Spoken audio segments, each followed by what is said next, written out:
We can only choose the China or us, EU, KA in the blizzard. Today, let's take them together. We can see there is only China now. Finish the task.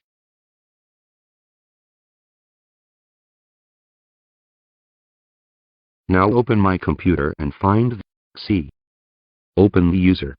Find your username. Now we need find the hidden files and open the Mica.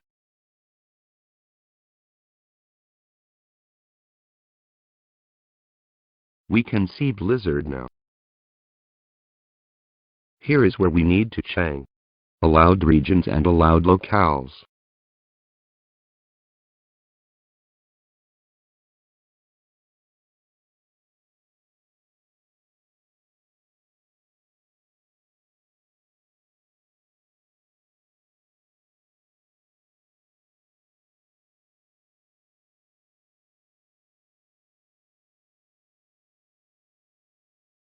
Now finish and save the file.